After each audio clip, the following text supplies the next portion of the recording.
बिस्मिल्लाहिर्रहमानिर्रहीम। दोस्तों, आज की इस कहानी में हम सुनेंगे एक ऐसे शख्सियत का वाकया जिन्होंने इस्लाम का रूप बदल दिया। वो शख्स जो एक वक्त में इस्लाम के सबसे बड़े दुश्मन थे, लेकिन फिर वही इस्लाम के सबसे बड़े हामी और मुहाफिज बन गए।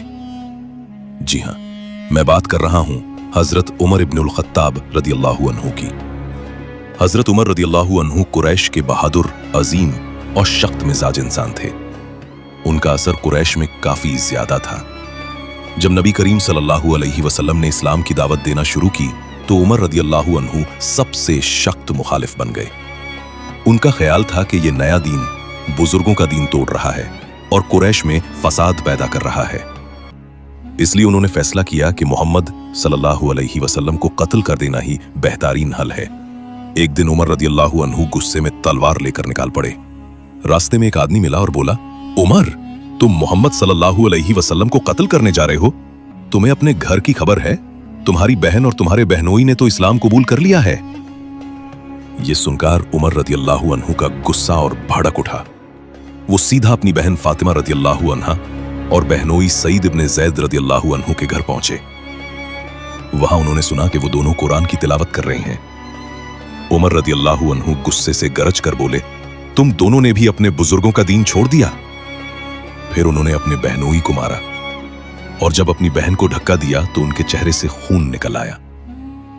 फातिमा रदियल्लाहु अन्हा ने दर्द के बावजूद कहा, उमर, हमने इस्लाम कबूल कर लिया है, चाहे तुम हमें मार दो, हम अपना दीन नहीं छोड़ेंगे।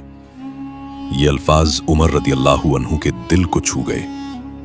उनकी आवाज में नरमी आ गई और कहा, जो तुम पढ़ रहे थे मुझे भी दिखाओ। बहन ने कहा, तुम नापाक हो, पहले वुजू करो, फिर कुरान को छू सकते हो। उमर रदियल्लाहु अन्हु ने वुजू किया और पर्चियां उठाई जिसमें सूरह ताहा लिखी थी। ताहा, हमने तुम पर कुरान इसलिए नाजिल नहीं किया कि तुम मुसीबत में पड़ जाओ, बल्कि ये नसीहत है उसके लिए जो अल्लाह से डरता है। इन आयतों को पढ़कर उमर रदियल्लाहु अन्हु आगे बढ़े। रसूलुल्लाह सल्लल्लाहु अलैहि वसल्लम ने उनकी चादर पकड़कर कहा, उमर, तुम कब तक इनकार करोगे? कब तक तुम्हारा दिल इस्लाम के लिए नहीं पिघलेगा? उमर रदियल्लाहु अन्हु रो पड़े और फौरन कह दिया, या रसूलुल्लाह सल्लल्लाहु अलैहि वसल्लम, मैं गवाही देता हूं कि अल्लाह के सिवा कोई माबूद नहीं और आप अल्लाह के रसूल हैं। इस तरह उमर रदियल्लाहु अन्हु ने इस्लाम कबूल कर लिया। उनके इस्लाम लाने से मुसलमानों में नई ताकत आ गई।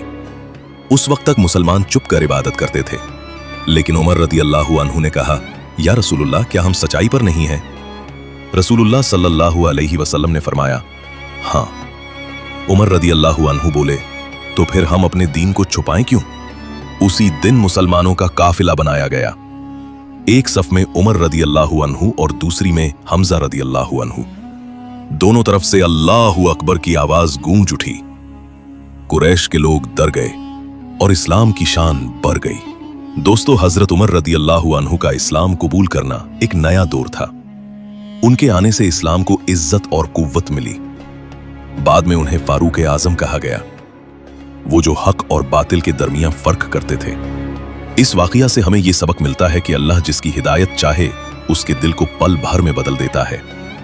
कुरान का असर इंसान के दिल और रूह को बदल कर रख देता है और कभी कभी जो इस्लाम के सबसे बड़े दुश्मन होते हैं वही इस्लाम के सबसे बड़े हामी बन जाते हैं।